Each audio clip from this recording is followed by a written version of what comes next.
Hey guys, and welcome back to the channel. 2 years with my 2022 WRX. We've gone and done a ton of stuff to this car in the past 2 years. I spent about a year driving it stock, and I've spent about a year making a ridiculous amount of power on this car with very little that needs to go into the car to make that power.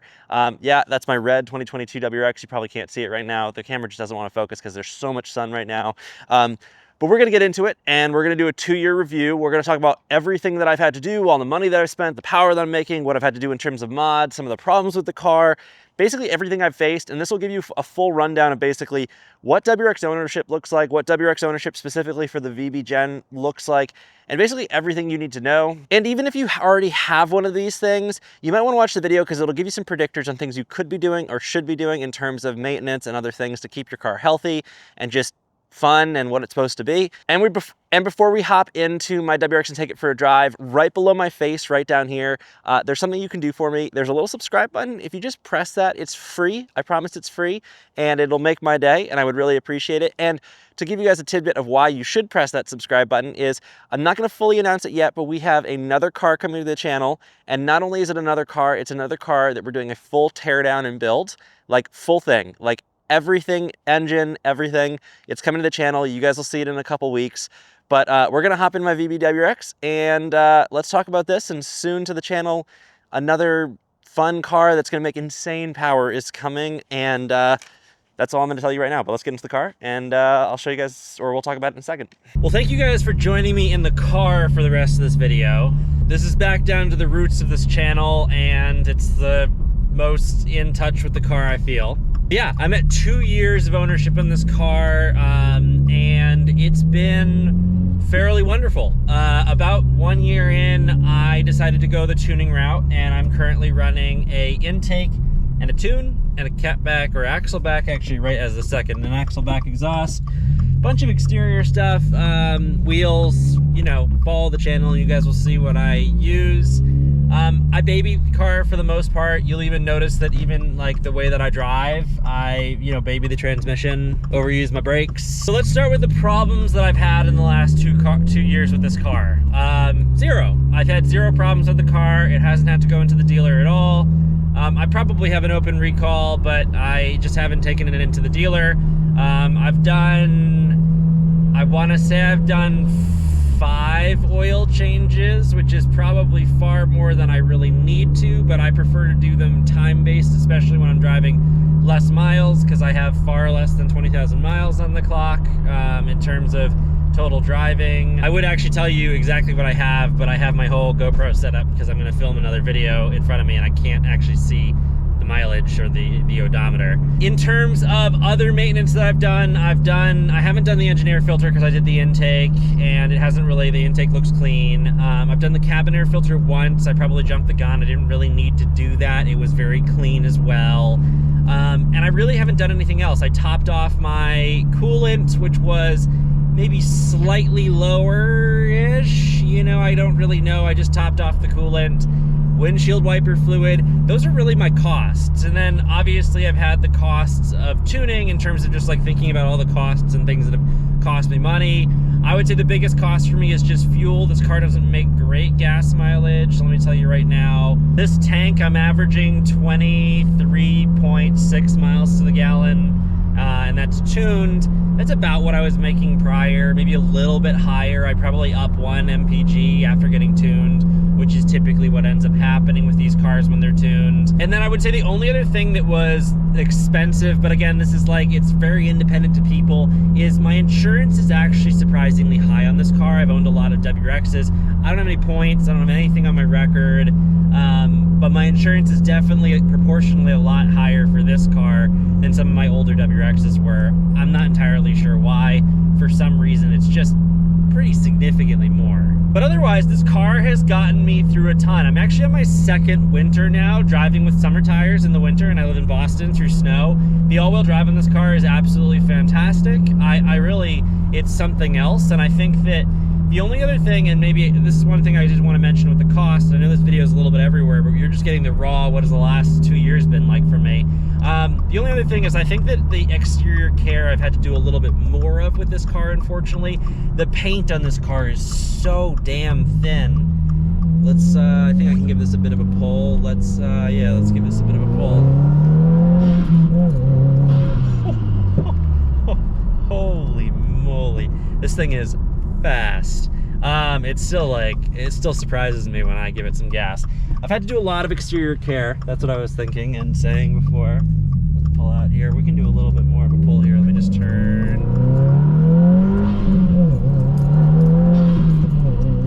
Oh my God, this car is fast. This is the fastest car that I've owned, personally, by a large margin. It's so much faster than my VA.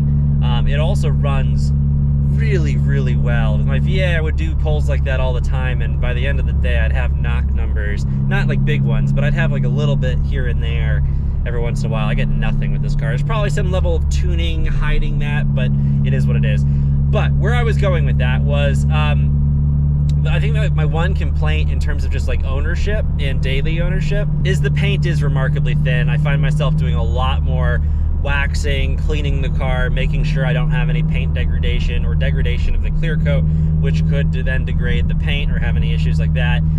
It is just noticeably thin, and I think that as we see these have higher mileage and be in the market for longer, we're going to see more and more of them need paint correction and just like larger paint issues. But otherwise, guys, it's been a damn good car. I know with these videos, you're always looking for some like hidden stuff. We will talk about one thing. There's some wear and tear in weird places that I talked about when I bought the car that I want to give an update on. But this should be an overwhelmingly positive video. It's been a really good 2 years. This is one, it's just a reliable car. It makes incredible power. It's comfortable. I feel empowered driving in the snow and the rain. I can rip around in it.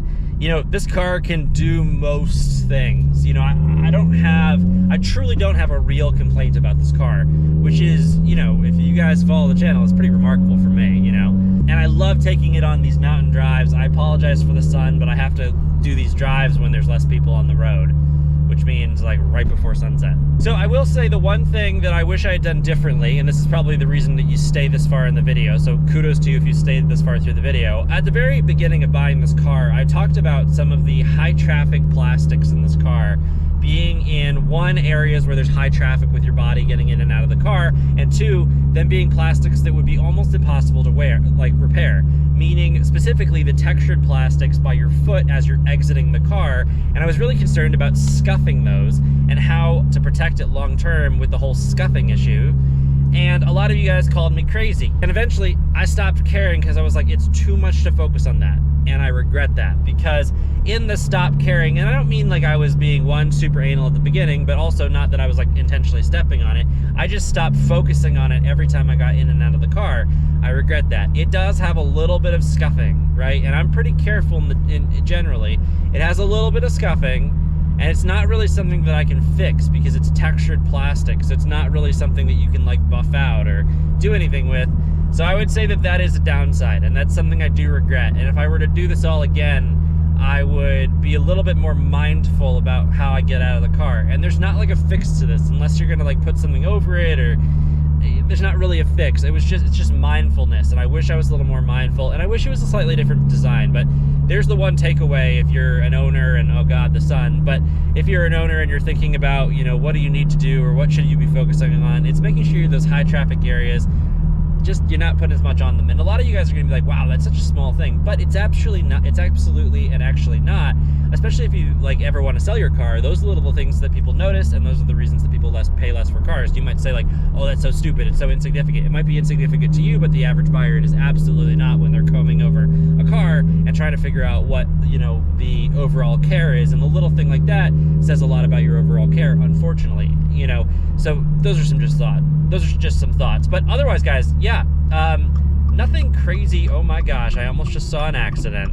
Other than that, nothing crazy to you know, come up with, because there really isn't anything so far. You know, this has just been a wonderful car, and it's been very capable, and I've been pushing it and then babying it and pushing it and then babying it, and I'm at this place where I'm making lots of power, and I'm wondering what's next. And I think that in the summer it'll be the next bump in power and seeing what happens, and who knows, maybe an STI transmission. But yeah, it's been a good 2 years. And I know, again, some of you guys are gonna love the video, the fact that there's no negatives here, and some of you guys are gonna hate and be like, wow, what a waste of time. But you know, I think that even though everything I've discussed so far is somewhat menial and potentially erroneous for some of you guys, those are the important things. And I guess I'm also making the video in a sense that if you think that there's more, there isn't.